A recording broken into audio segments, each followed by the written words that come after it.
Santapan Harian Selasa 13 Juli 2021.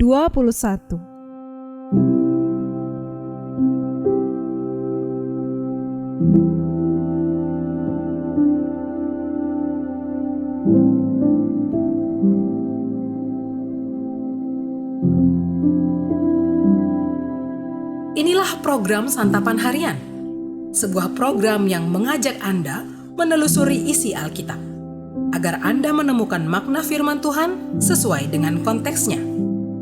Santapan Harian tertuju bagi Anda yang ingin memiliki kehidupan rohani yang segar, kuat, dan sigap.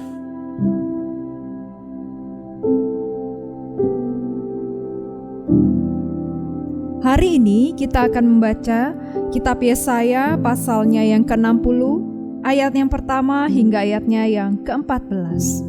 Namun sebelumnya, mari kita berdoa. Bapa, mampukanlah kami untuk setia berjalan di dalam terang sabda-Mu. Di dalam nama Yesus Kristus, Sang Firman yang hidup, kami berdoa. Amin. Yesaya 60 ayat 1-14. Bangkitlah, menjadi teranglah, sebab terangmu datang, dan kemuliaan Tuhan terbit atasmu. Sebab sesungguhnya kegelapan menutupi bumi, dan kekelaman menutupi bangsa-bangsa. Tetapi terang Tuhan terbit atasmu, dan kemuliaannya menjadi nyata atasmu. Bangsa-bangsa berduyun-duyun datang kepada terangmu, dan raja-raja kepada cahaya yang terbit bagimu. Angkatlah mukamu dan lihatlah ke sekeliling. Mereka semua datang berhimpun kepadamu. Anak-anakmu laki-laki datang dari jauh, dan anak-anakmu perempuan digendong. Pada waktu itu engkau akan heran melihat dan berseri-seri. Engkau akan tercengang dan akan berbesar hati. Sebab kelimpahan dari seberang laut akan beralih kepadamu, dan kekayaan bangsa-bangsa akan datang kepadamu. Sejumlah besar unta akan menutupi daerahmu. Unta-unta muda dari Midian dan Eva. Mereka semua akan datang dari Seba, akan membawa emas dan kemenyan, serta memberitakan perbuatan masyhur Tuhan. Segala kambing domba Kedar akan berhimpun kepadamu. Domba-domba jantan Nebayot akan tersedia untuk ibadahmu. Semuanya akan dipersembahkan di atas mezbahku sebagai korban yang berkenan kepadaku, dan aku akan menyemarakan rumah keagunganku. Siapakah mereka ini yang melayang seperti awan dan seperti burung merpati ke pintu kandangnya? Sungguh, akulah yang dinanti-nantikan pulau-pulau yang jauh. Kapal-kapal Tarsis berlayar di depan untuk membawa anak-anakmu laki-laki dari jauh. Perak dan emasnya dibawa serta untuk nama Tuhan Allahmu. Dan oleh karena Yang Maha Kudus, Allah Israel, sebab Ia mengagungkan engkau. Orang-orang asing akan membangun tembokmu, dan raja-raja mereka akan melayani engkau. Sebab dalam murkaku aku telah menghajar engkau, namun aku telah berkenan untuk mengasihani engkau. Pintu-pintu gerbangmu akan terbuka senantiasa, baik siang maupun malam, tidak akan tertutup, supaya orang dapat membawa kekayaan bangsa-bangsa kepadamu, sedang raja-raja mereka ikut digiring sebagai tawanan. Sungguh, bangsa dan kerajaan yang tidak mau mengabdi kepadamu akan lenyap. Bangsa-bangsa itu akan dirusak binasakan. Kemuliaan Libanon, yaitu pohon sanobar, pohon berangan, dan pohon cemara akan dibawa bersama-sama kepadamu untuk mempersemarak tempat bait kudusku. Sebab aku hendak memuliakan tempat kakiku berjejak.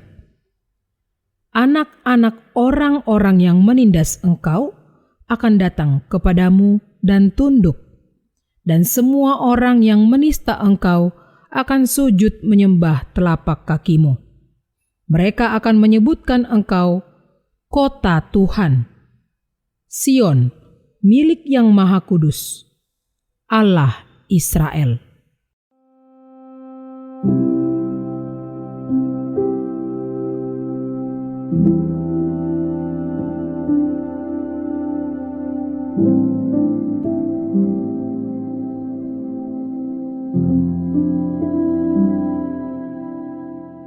Sahabat Santapan Harian, kumpulan surat yang ditulis Raden Ajeng Kartini dan dibukukan dengan judul Habis Gelap, Terbitlah Terang, mengungkapkan bahwa setiap manusia pasti mengalami masa-masa sulit.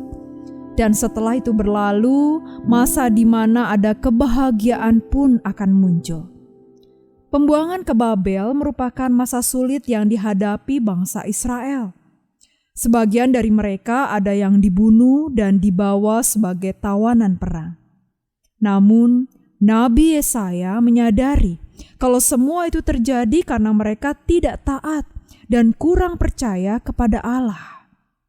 Meski demikian, Allah tidak pernah meninggalkan umat-Nya. Kendati mereka sering menyakiti hati Allah, Allah mengeluarkan mereka dari keterpurukan hingga menuntun mereka sampai ke Yerusalem. Terang Tuhan tetap terbit atas bangsa Israel. Bangsa-bangsa akan datang, anak-anak pun datang, dan mereka pun berseri melihatnya. Itulah terang yang telah memimpin mereka keluar dari kegelapan, namun mereka malah terus hidup dalam ketidakpercayaan. Trauma masa lalu yang mereka hadapi selalu melekat di benak mereka.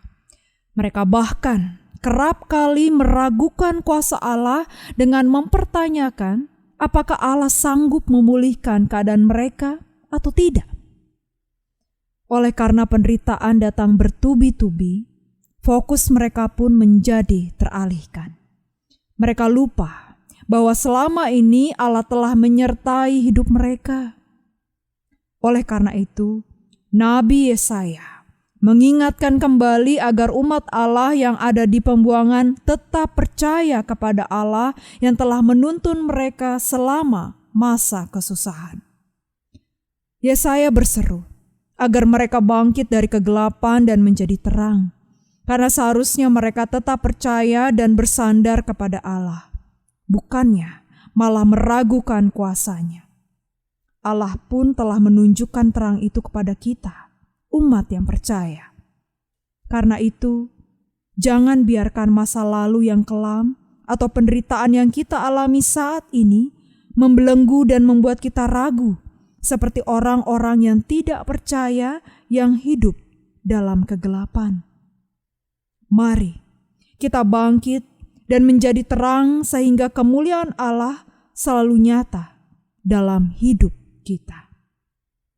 Mari kita berdoa. Kaulah Allah sejati, Sang terang yang penuh dengan kasih. Engkau menjadikan hayat kami limpah ruah kurnia yang Engkau beri. Engkau rela menjadi hamba, menyelamatkan dan memberkati kami. Itu semua karena kasih-Mu yang besar untuk kami, ya Allah. Terang-Mu menyelamatkan kami. Terima kasih ya Kristus. Di dalam nama Yesus Kristus yang begitu indah, kami bersyukur. Amin.